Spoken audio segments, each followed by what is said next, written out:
योग बोध प्रेम की प्राप्ति ही मानव मात्र का अपना लक्ष्य है। देखिए, यहां एक बड़ी गंभीर बात है। कोई भौतिक विज्ञानी हो, भौतिकवादी हो, अगर ईमानदार है तो योग से इनकार नहीं कर सकता। और ऐसे ही कोई अध्यात्मवादी हो तो बोध से इनकार कर सकता है क्या? क्या राय है? नहीं। और ऐसे ही अगर कोई आस्थावान हो तो प्रेम से इनकार कर सकता है क्या? अथवा यूं कहिए कि योग से, बोध से, प्रेम से कोई भी इनकार नहीं कर सकता। प्रेमास्पद को हम नहीं मानेंगे, पर प्रेम तो हमको चाहिए क्योंकि प्रेम में रस है। आत्मा शब्द को नहीं मानेंगे, पर बोध तो हमको चाहिए क्योंकि बोध में जीवन है। और हम भाई संसार से ऊपर किसी वस्तु को नहीं मानेंगे, पर योग को तो मानना ही पड़ेगा क्योंकि शांति चाहिए, सामर्थ्य चाहिए। योग जो है शांति और सामर्थ्य का प्रतीक है, बोध जो है जीवन का प्रतीक है, प्रेम जो है वो रस का प्रतीक है। अब बताइए, शांति की मांग, अमर जीवन की मांग, रसरूप जीवन की मांग किसको न होगी? कौन इनकार करेगा? इसीलिए मैं आपसे निवेदन करता हूं कि मानव किसी भी मत संप्रदाय का मानने वाला क्यों न हो, मानव होने के नाते जो जीवन का सत्य है वो सबको ही अविष्ट होता है, सभी को अविष्ट होता है। सभी को योग चाहिए, सभी को बोध चाहिए, सभी को प्रेम चाहिए, क्योंकि योग के बिना शांति और सामर्थ्य नहीं मिलती, बोध के बिना अमरत्व प्राप्त नहीं होता, प्रेम के बिना रसरूप जीवन की अभिव्यक्ति नहीं होती। तो शांति और शक्ति भी चाहिए, अमरत्व भी चाहिए, रसरूप जीवन भी चाहिए। क्या ये मांग किसी मत विशेष से संबंध रखती है? क्या ये मांग किसी संप्रदाय विशेष से संबंध रखती है? क्या ये मांग किसी व्यक्ति विशेष संबंध रखती है अथवा मानव मात्र से संबंध रखती है? जो चीज मानव मात्र से संबंध रखती है उससे हमें कभी निराश होना चाहिए? क्या राय जी? उससे तो कभी निराश नहीं होना चाहिए। जो चीज मानव मात्र से संबंध रखती है उससे कभी किसी को निराश नहीं होना चाहिए। अतः योग से, बोध से, प्रेम से कभी किसी को निराश नहीं होना चाहिए। जब हम योग, बोध, प्रेम से निराश नहीं होते तो योग की मांग से भी बोध और प्रेम प्राप्त होता है, और बोध की मांग से भी योग और प्रेम प्राप्त होता है, और प्रेम की मांग से भी योग और बोध प्राप्त होता है। ये बड़ी विशेषता है। अब आप स्वतंत्र हैं इस बात में कि चाहे केवल योग की आवश्यकता अनुभव करें, चाहे केवल बोध की आवश्यकता अनुभव करें, चाहे केवल प्रेम की आवश्यकता करें। प्रेम से भी दूरी भेद भिन्नता नहीं रहती, बोध से भी दूरी भेद भिन्नता नहीं रहती, योग से भी दूरी भेद भिन्नता नहीं रहती। तीनों की आवश्यकता अनुभव करें तो भी कोई बात नहीं, तीन में से किसी एक की आवश्यकता अनुभव करें तब भी कोई बात नहीं, क्योंकि ये तीन एक है, एक तीन है। जहां वास्तविक योग है वहां बोध और प्रेम भी है, जहां वास्तविक बोध है वहां प्रेम और योग भी है, जहां वास्तविक प्रेम है वहां योग और बोध भी है।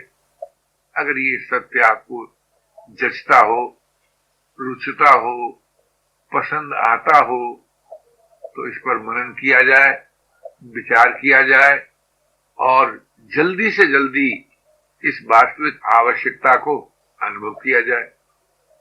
आवश्यकता अनुभव करने में तो कोई कठिनाई होती ही नहीं कभी किसी को। आवश्यकता अनुभव करने में किसी को कठिनाई नहीं होती। पूरी होगी कि नहीं होगी ये बात अलग है, लेकिन मैं आपसे ये निवेदन करना चाहता हूं, कामना के संबंध में ये कहना बिल्कुल यथार्थ है कि सभी कामना पूरी नहीं होती, और हर कामना पूर्ति का सुख नवीन कामना को जन्म देता है, अथवा जो कामना पूर्ति में रमण करता है उसे कामना पूर्ति का अभाव सहना ही पड़ता है। ये तो कह सकते हैं, सब कह सकते हैं, जोड़ कह सकते हैं, लेकिन कोई ये नहीं कह सकता कि मांग के पूरे होने से अभाव रह सकता है। क्यों? क्योंकि मांग हमारा उससे संबंध जोड़ देती है, उससे अभिन्न कर देती है जो सदा ही सब प्रकार से पूर्ण है, अभाव और पराधीनता से रहित है, निरस्ता से रहित है।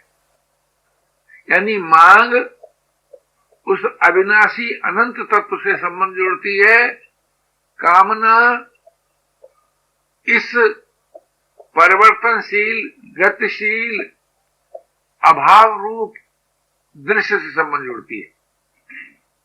कामना जो है हमारा, वो दृश्य से संबंध जोड़ देती है। मांग जो है हमारा, उस अनंत से संबंध जोड़ती है जो कभी भी दृश्य नहीं है अथवा समस्त दृश्य का प्रकाशक और आधार है। ये भी सोचना चाहिए। ये दृश्य भी उसी के आश्रय से प्रतीत होता है। अगर उसका आश्रय न हो तो दृश्य की प्रतीति नहीं हो सकती।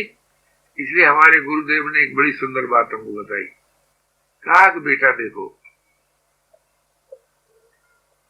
प्रेम की 3 श्रेणियां हैं। पहली श्रेणी उन्होंने बताई कि ये जो कुछ है उन्हीं का है। उन्हीं का शब्द बड़ा प्यारा लगता है और ये शब्द को हमारे यहाँ हिंदू नारी बहुत इस्तेमाल करती है। उन्हीं का है, वे ही हैं। हमारी चिट्ठी आती लड़कियों से लिखती हैं, इन्होंने ऐसा कहा, इसका मतलब उसके पति ने कहा। ये सब कुछ जो कुछ दिखाई दे रहा है उन्हीं का है, यानी उन्हीं का माने अपने का है। इतनी बात मानने का परिणाम ये होता है कि जिनका ये जो कुछ है उनसे मेरा नित्य संबंध नहीं हो जाता क्या? क्या रहे? हो जाता। अच्छा, ये बात सिखाई नहीं गई, ये नहीं कही कि हो जाता है, कह दिया खाली सब कुछ नहीं का मानो अपने आप हो जाए। गुरु उसे नहीं कहते जो हर चीज जो सिखाता फिरे। गुरु एक ऐसे सत्य का बोध करा देता है जिसको अपनाने से सब कुछ आ जाता है अपने आप। तो महाराज ये सब कुछ उन्हीं का है। इसका अर्थ हुआ क्या? मेरा नहीं है, किसी गैर का नहीं है। अगर ये बात आप मान लेते हैं कि मेरा नहीं है, किसी गैर का नहीं है, तो ये जो कुछ प्यारा लगता है क्या प्रिय लगता है? अच्छा, इसके प्रभाव से मुक्त होते हैं क्या आबद्ध होते हैं? बोलो एक बार। है देखो, मेरा नहीं है इसके मानने से तो इसके प्रभाव से मुक्त होते हैं, और किसी गैर का नहीं है इससे इसके प्रति सद्भाव और प्रियता उदय होती है। ये मनुष्य का अपना जीवन है कि दृश्य के प्रभाव से भी मुक्त हो और दृश्य के प्रति सद्भाव और सहयोग भी हो। पहली बात है ये मत कहना ना ये बड़ी कठिन बात है, आखिरी बात है। सबसे पहली बात बताई महाराज जी ने। दूसरी बात कहा कि भाई देखो कि जो कुछ जिसका है वो भी इसमें है, वो इसमें भी है, इसमें ही नहीं है। यह तो गंभीर सोचना पड़ेगा। वो भी इसमें है अर्थात इसमें भी है। तब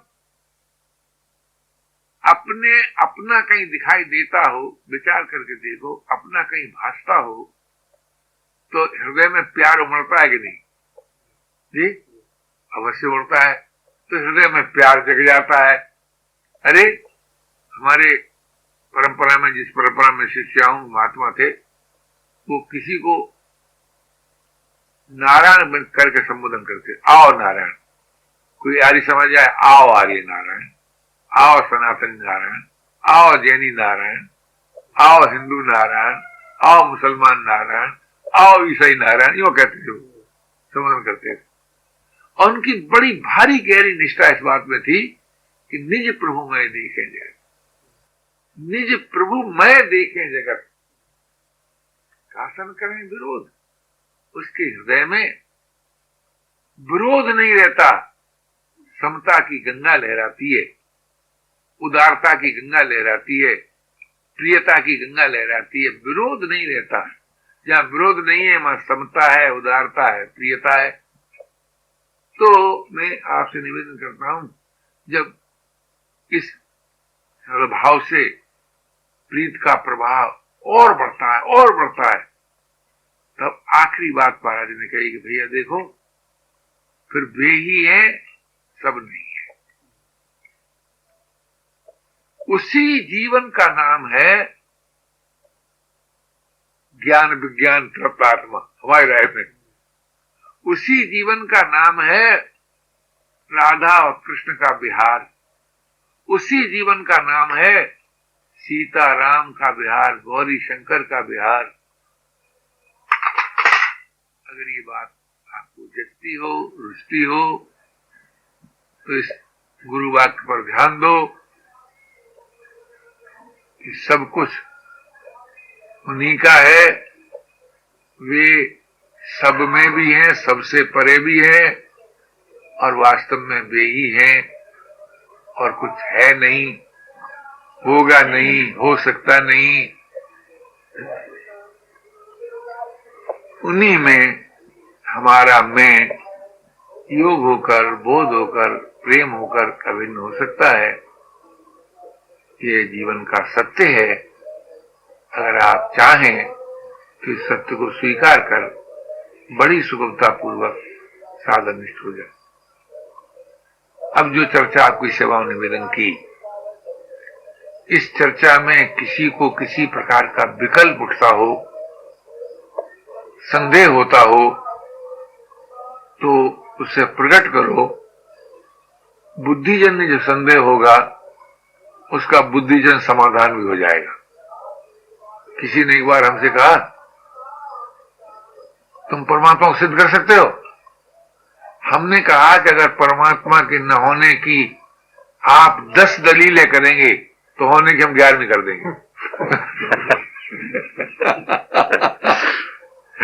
क्योंकि संदेह अगर आप करेंगे तो संदेह तो बुद्धिजन्य ही होता है, तो निस्संदेहता के लिए भी बुद्धि काम करती है, इसमें कोई विकल्प नहीं है मुझे। तो मैं आपसे ये निवेदन कर रहा था, क्या आज हम और आप इस मानवीय सत्य का आदर करेंगे, इसे अपनाएंगे? इस आदर करेंगे, अगर अपनाएंगे तो आप जानते हैं मानव, उसे नहीं कहते जो जगत और जगदाधार को प्यारा न लगे। सर्वप्रिय मानव का ही नाम है। मानव जगत को भी प्यारा लगता है क्योंकि उदार होता है, स्वाधीन होता है, और परमात्मा को प्यारा लगता है क्योंकि प्रेमी होता है। इसलिए मानव माने जो सभी को प्यारा लगता है, ऐसा जीवन जो सभी के लिए प्रिय है, मानव मात्र को अभिष्ट है और मिल सकता है। ये बात मुझे प्रेरणा हुई, मैंने आपसे निवेदन कर दी। अब कोई संकल्प विकल्प करो, कोई संदेह करो। अरे संदेह तो नहीं है, जरा एक खुलासा कराएंगे। आपने कहा उदारता भी स्वाधीन तत्व है और अविनाशी कहा, अविनाशी, और स्वाधीनता भी अविनाशी तत्व, प्रेम भी अविनाशी तत्व, मानव भी अविनाशी तत्व। तो अविनाशी तत्व तो परमात्मा ही है, और ये भी 4 हो गए तो 5 होते हैं क्या? अविनाशी 5 नहीं होते, ये तीन गुण मानव में होते हैं। हाँ। इसमें ये ईश्वर दत्त होते हैं। हाँ। उसमें स्वरूप जन्य होते हैं। मानव उदार है तो हमारे प्रभु परम उदार है, मानव स्वतंत्र है तो प्रभु परम स्वतंत्र है, मानव प्रेमी है तो प्रभु प्रेम के भंडार है। जैसे देखो ना, एक लहर में जो जल होता है तो सागर में जल ही होता है। सागर में ऐसी कोई चीज नहीं होती जो लहर में नहीं है, लेकिन लहर में जहाज नहीं चलता, सागर में जहाज चलता है। इतना फर्क है। मानव की और परमात्मा में अगर कोई भेद स्थापित करे तो स्वरूप की एकता, गुणों की भिन्नता, ऐसा। और किसी को कोई बात उठती हो?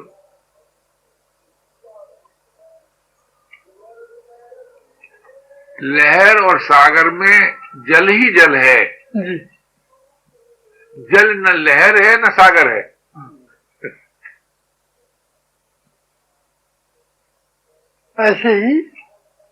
ऐसे ही सत्ता रूप से परमात्मा ही परमात्मा है, चाहे उसको जगत ईश्वर कहो चाहे मत कहो। पर ऐसी बात आज के लोग बर्दाश्त नहीं करेंगे, ईश्वरवादियों की छाती बढ़ जाएगी। परमात्मा को परमात्मा न कहने से भी परमात्मा ही प्राप्त होता है। दुनिया का सबसे बड़ा आदमी वो होता है जो अपनी दृष्टि में जैसा है वैसा ठीक अनुभव कर ले।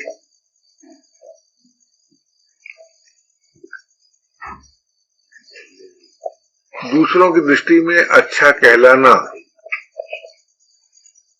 कोई खास महत्व की बात नहीं है। क्यों नहीं है? कि ये तो आप जानते ही हैं कि सर्वांश में तो कोई बुरा होता नहीं कभी, और ऐसा नियम देखा गया है कि जो कोई अपनी आदर देता है वो मालूम होता है ये बहुत अच्छा आदमी है, सम्मान देता है, प्यार देता है, सुविधा देता है। लेकिन हम अपनी दृष्टि में कैसे हैं? जैसे साधक की दृष्टि से क्या सही अर्थ में हम स्वाधीन हैं, ये देखना चाहिए। प्रेमी हैं, उदार हैं। अगर अपनी दृष्टि में हम उदार हैं, स्वाधीन हैं, प्रेमी हैं, तो संसार की दृष्टि में कुछ भी हो कोई चिंता की बात नहीं है।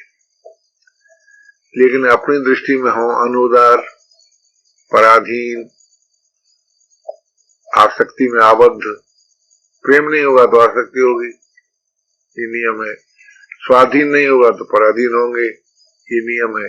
ऐसा नहीं हो सकता कि स्वाधीन नहीं है तो पराधीन न हो, फिर पराधीन होंगे ही। उदार नहीं होंगे तो अनुदार होंगे, स्वार्थ भाव में डूबे हुए। स्वार्थ भाव, पराधीन, ये जरूर होगा। आसक्ति में आबद्ध। तो हम अपनी दृष्टि में कैसे हैं इस पर विचार करना चाहिए। ये नहीं सोचना चाहिए कि एकदम घबरा न जाए देख करके, अरे तो बड़े मलिन है, ऐसा नहीं है। क्योंकि घबराएगा तो वो जो सुपर ईगो जो होता है, सुपर ईगो कहते हैं अंग्रेजी में, तो क्या कहें उसको, हिंदी क्या होगी अनु से? सुपर ईगो की हिंदी क्या होगी? है साइकोलॉजिकल टर्म है, सुपर ईगो होता है। हाँ, तो उसकी हिंदी क्या है नहीं मालूम। खैर, उसका अर्थ ही है, बताऊं आपको, कि मनुष्य अपनी दृष्टि में अच्छा रहना चाहता है तो फौरन ही अपने को क्षमा कर देता है। ऐसा नहीं था, ऐसा था, इतना नहीं ये था, ऐसा। अब समझ में आ गया भैया? भाषा समझ में आ गई आप लोगों की?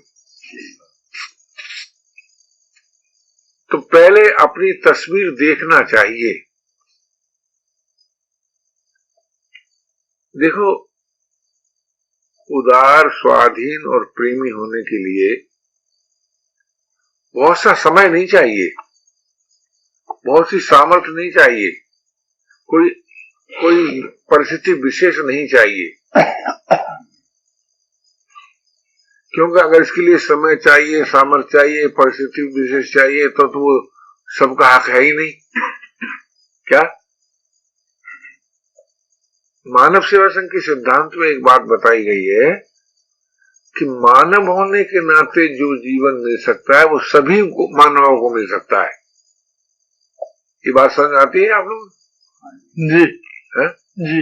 मानव होने के नाते जो, और सामर्थ्य के नाते, योग्यता के नाते, परिस्थिति के नाते, वो तो सबको नहीं होता भाई, फर्क होता है। तो मानव होने के नाते ये तीन ही बातें मिल सकती हैं हमको। हर भाई हर बहन उदार हो सकता है, स्वाधीन हो सकता है, प्रेमी हो सकता है। ये जो उदारता, स्वाधीनता और प्रेम जो है, ये मानव मात्र की अपनी निधि है। इससे किसी का नाम नहीं कटता भाई। जिस किसी की भाषा समझ में आए तो टोक लेना, सूक्ष्म बात है जरा। ये निधि है मनुष्य की अपनी। हर भाई को हर बहन को उदार होना चाहिए, हर भाई को हर बहन को स्वाधीन होना चाहिए, प्रेमी होना चाहिए। क्यों हो सकता है यूं? ऐसा नहीं हो नहीं सकता। उदार भी हो सकता है, स्वाधीन भी हो सकता है, प्रेमी भी हो सकता है। एक बार मेरे दिल में ऐसा ख्याल पैदा हुआ कि ये सारे लक्षण तो परमात्मा में तो है, परम उदार, परम सुतंत्र, परम प्रेम का भंडार। तो मनुष्य की जो एकता है वो परमात्मा के साथ है।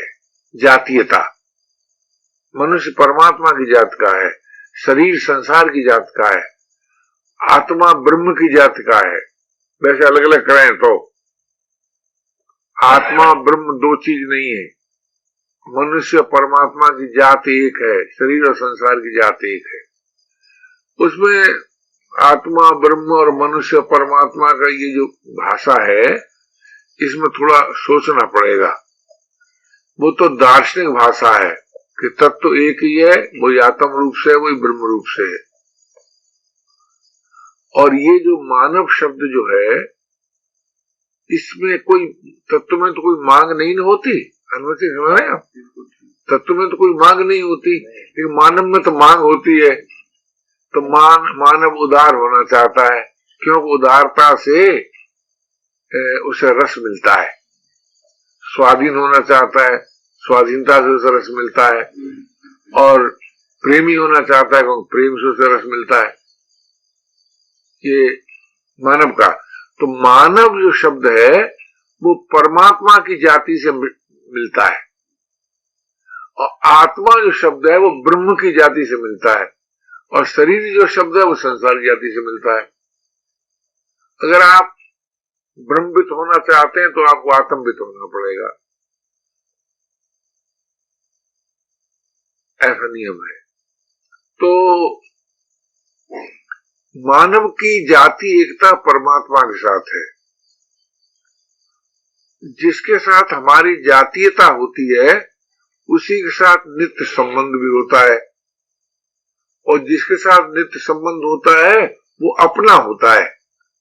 ये तीन बातें जो बताई गई मनुष्य के सामने रखी मानव सेवा की प्रणाली में, हे मानव तुम प्रभु की जाति के हो, उन्हीं से तुम्हारा नित्य संबंध है, वही तुम्हारे अपने हैं। आत्मीयता, नित्य संबंध, जातीयता, ये वैष्णव धर्म का सार सर्वस्व है। वैष्णव धर्म है ना, उसका ये सार सर्वस्व है, क्योंकि वो भगवान के साथ दास्य भाव से, सख्य भाव से, वात्सल भाव से, मधुर भाव से संबंध जोड़ते हैं। मैं प्रभु का नित्य सखा हूं, मैं प्रभु का नित्य दास हूं, मैं प्रभु की नित्य प्रिया हूं। इस प्रकार का जो संबंध स्वीकार किया जाता है ना, ये असल में वैष्णव धर्म है। आपने वल्लभ संप्रदाय के लोगों ने सुना होगा, उन्होंने कहा पहले शरणागति ले लो, फिर ब्रह्म संबंध ले लो। सुना ना आपने? ब्रह्म संबंध होता है वल्लभ संप्रदाय में। तो परमात्मा और मनुष्य इन दोनों में जाति एकता है, इसलिए वहां सेवा की प्रधानता है। वल्लभ संप्रदाय में सेवा की प्रधानता है, उपासना की प्रधानता नहीं है, चिंतन की प्रधानता नहीं, सेवा की प्रधानता है कि तुम भगवान को कि किस प्रकार से कितनी बार कैसी कैसी सेवा करते हो, खिलाते हो, पिलाते हो, ये सब बातें चलती है। ये असल में वल्लभ संप्रदाय का सार सर्वस्व है। हम एक दफे नाथद्वारा में ठहरे हुए थे, तो वो शरणागति तत्व किताब पढ़ी, तो लोगों ने ये कह दिया कि इसमें अगर गोस्वामी जी का नाम लिख दिया जाए कि वल्लभ कुल के गोस्वामी की लिखी हुई है, तो लाखों की संख्या में आज बिक जाए। तो उनकी संप्रदाय बहुत जोर है, बहुत प्रकार है। तो मैं ये निवेदन कर रहा था कि मनुष्य की जाति एकता है परमात्मा के साथ, और आत्मा की जाति एकता है ब्रह्म के साथ, और शरीर की जाति एकता है संसार के साथ। इसलिए शरीर के लिए, शरीर के द्वारा आप किसी न किसी सत्कार्य को ही कर सकते हैं, परमात्मा को नहीं पकड़ सकते, ब्रह्म को नहीं पकड़ सकते। ये शरीर ब्रह्म प्राप्ति का साधन नहीं है, ये परमात्मा संसार की सेवा का साधन है। तो वो कब होगी? जब आप उदार हो। उदार कब होंगे? जब प्रभु के नाते सभी को अपना माने। और उदार होने के लिए कोई क्वालिफिकेशन नहीं चाहिए, परमात्मा के नाते सभी अपने हैं, ये बात अगर आपको जित जाए तो आप उदार हो सकते हैं। तो ऐसे ही अगर आप इस बात को माने कि मेरा और संसार का कोई संबंध ही नहीं है, तो आप स्वाधीन हो सकते हैं। और प्रभु से मेरा नित्य संबंध है, आत्मिक संबंध है, तो आप प्रेमी हो सकते हैं। तो वैसे तो मूल में सत्य तीन ही बातें हैं। संसार से मेरा कोई संबंध नहीं है, प्रभु से मेरा नित्य संबंध है, और शरीर और संसार में अविभाज्य संबंध है। मेरा संबंध नहीं है, लेकिन शरीर और संसार का अविभाज्य संबंध है।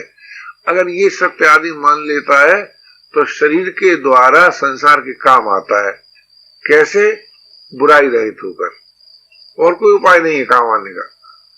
मन से, वाणी से, कर्म से बुराई रहित होगा तो संसार के काम अपने आप आ जाएगा।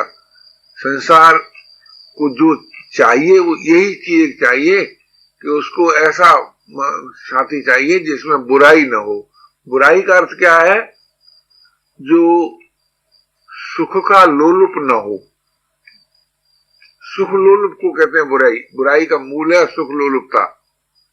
मनुष्य अपने सुख लोलुपता से प्रेरित होकर ही दुराचार करता है, व्यभिचार करता है, चोरी करता है, बदमाशी करता है, संग्रह करता है। यानी जितने दोष पैदा होते हैं ना जी, वो सुख लोलुपता से होते हैं। और जो सुख लोलुपता है ये पशुता है, ये मानवता है नहीं। जैसे एक पशु अपने सुख के लिए ही जीता है, वो दूसरे का हित नहीं जानता, किसे कहते हैं? सुख के लिए जीता है, या अपने एक सीमा के भीतर जो उसके सुख के साधन है, माता पिता भाई बहन का मालूम नहीं, माता पिता का संबंध रहता है पशुओं में। भाई का रहता है कि नहीं रहता हमको नहीं मालूम। हाँ, शहद की मक्खी वगैरह में जाति का रहता है, संग्रह वो जाति भर के लिए करते हैं, अपने लिए नहीं करते। तो ऐसे तो वो तो रहता है, लेकिन बुराई का मूल है सुख लोलुपता। और सुख लोलुपता क्या है, इसको और जरा अच्छे दृष्टिकोण से देखा जाए, गंदी तरह से नहीं, तो पराधीनता को सहन करना। किसी प्रकार की भी अगर हम पराधीनता सहन करते हैं तो सुख लोलुपता है। अच्छा, पराधीनता को सहन कौन करता है?